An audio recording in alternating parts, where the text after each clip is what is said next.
Hey guys, so I want to make a quick video that kind of explained a little bit of why Ford decided to go with an aluminum body versus staying with the traditional metal body or steel. And the reason for it ultimately comes down to really one thing, and I think most people have heard the message, which is weight savings.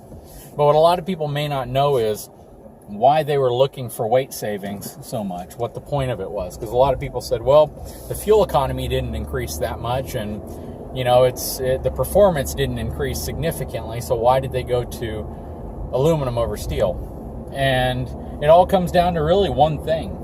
When you're dealing with vehicles that have to fall within certain class ratings, either class 1, 2A, 2B, or 3, based on gross vehicle weight ratings, you have a maximum amount that a vehicle or a truck can weigh fully loaded with people in it, gear, fuel, everything.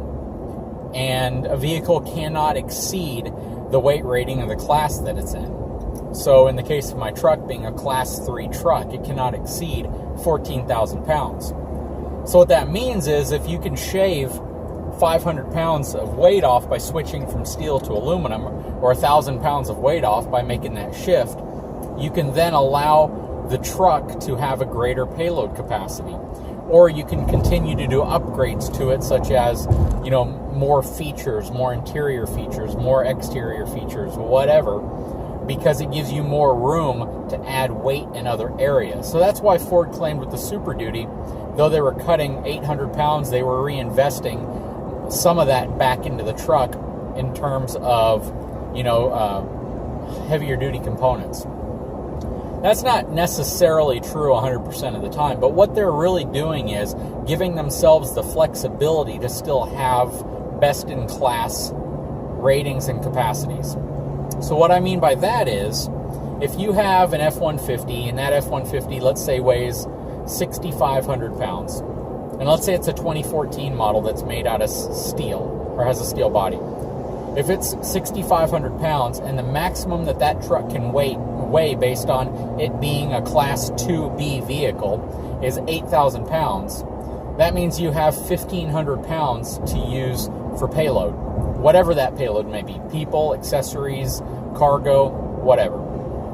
If you are able to switch to an aluminum body and shave 500 pounds of weight off of that vehicle, so now it's a 6,000 pound vehicle empty, the gross vehicle weight rating is still 8,000 pounds. So now you have 2,000 pounds of payload.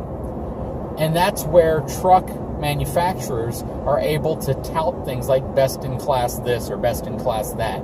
They're basing it on it being a class 1, a class 2A, a class 2B, or a class 3 vehicle. And if you want to know where your vehicle falls into that ranking, the best way to figure it out is a Class 1 is generally going to be any compact pickup truck like a Colorado or a Tacoma, whereas a Class 2A vehicle is going to be an F-150, a Chevy 1500, Ram 1500. A Class 2B vehicle is going to be all your 3/4 ton trucks. So that'll be a, you know, F250, Ram 2500, or a Silverado 2500 HD. And a Class 3 vehicle will be all of your 1-ton trucks, whether it's a single rear wheel or a dually. They'll still fall under the Class 3 ranking because they're going to be over 10,000 pounds, but it has to be under 14,000 pounds. So this kind of also explains why the F450 pickup truck is considered Class 3, because it has to max out at 14,000 pounds.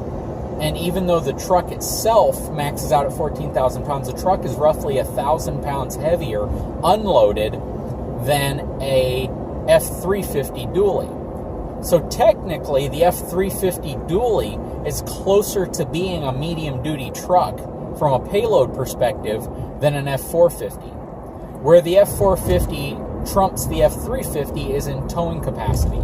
Its ability to move a heavier load and to stop a heavier load by using larger brakes and larger axles and frame components. So that's ultimately where those ratings come into play.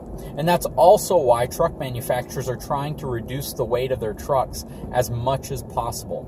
That's another reason why truck manufacturers have moved away from beefier C-channel frames to much lighter, thinner boxed frames using high-strength steel because it's actually a lighter frame, and it gives them the ability to lighten the overall weight of the truck and invest some of that weight into payload capacity, so you're able to actually carry more.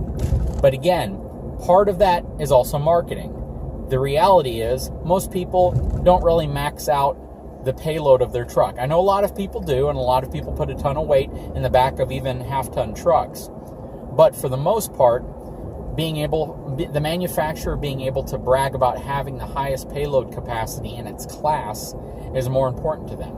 So when you look at really the difference between an F-150 that's made from steel versus an F-150 that's made from aluminum, from the body perspective, and that 800 to 1,000 pounds weight savings, that was really to give the manufacturer more flexibility to invest that into payload capacity and to continue to say that their trucks are the industry leading in that specific field of payload capacity. Anyways, I hope this has been informational. If you enjoy my video, please like and subscribe. Thank you.